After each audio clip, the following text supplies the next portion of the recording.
Guys, आपने बारिश होते हुए तो जरूर देखी होगी और कभी कभी तो ये बारिश लगातार कई दिनों तक बरसती रहती है और तभी हमारे मन में एक सवाल आता है कि आखिर बादलों में कितना पानी है। ये पानी आखिर बूंद बूंद के रूप में ही क्यों गिरता है, और अगर यही अनगिनत बूंदें गिरने की जगह सिर्फ एक विशालकाय बूंद के रूप में पृथ्वी पर गिरे तो क्या होगा। ये सवाल जरूर उलझन पैदा करने वाले हैं, लेकिन इनके जवाब बहुत ही रोमांचक हैं। तो आइए जानते हैं इस वीडियो में। नमस्कार दोस्तों, आपका एक बार फिर से फैक्टी नॉलेज की वीडियोस पर स्वागत है।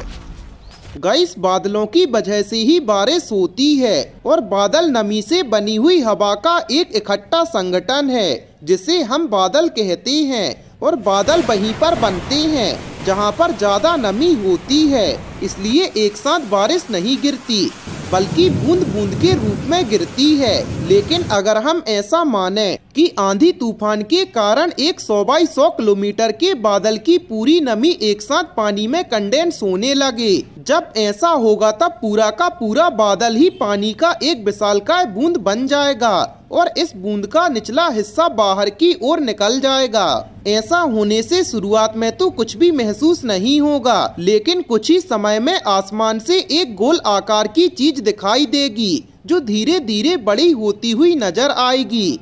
आकार में बढ़ने के कारण अंत में वो इतनी बड़ी हो जाएगी कि ग्रेविटी के कारण आसमान में ज्यादा देर तक नहीं रह पाएगी और जमीन की ओर बढ़ने लगेगी। शुरुआत में उसकी स्पीड थोड़ी कम होगी, लेकिन ग्रेविटी के कारण उसकी स्पीड 200 मीटर पर सेकंड की रफ्तार में कन्वर्ट हो जाएगी। और जब पूरे बादल का पानी एक साथ कंडेंस हो जाएगा तब वो पूरे 450 मीटर पर सेकंड यानी कि 1620 किलोमीटर प्रति सेकंड की रफ्तार से नीचे की ओर गिरेगी। और इसकी इतनी स्पीड के कारण जैसे ही वो बूंद पृथ्वी के वातावरण में प्रवेश करेगी तब वो पृथ्वी के एटमॉस्फेयर के कारण गर्म होने लगेगी और जैसे ही ये विशालकाय बूंद पृथ्वी से टकराएगी तब वो हवा में इतनी गर्म हो चुकी होगी कि आसपास की सूखी लकड़ियां, घास और पेड़ पौधे में आग की चिंगारी उत्पन्न हो जाएगी। लेकिन ये आग ज्यादा देर तक नहीं रहेगी, क्योंकि विशालकाय बूंद के अंदर भरा ठंडा पानी इस आग को बुझा देगा। लेकिन मुसीबत की शुरुआत तो अब होगी, क्योंकि इस विशालकाय बूंद के अंदर जो पानी होगा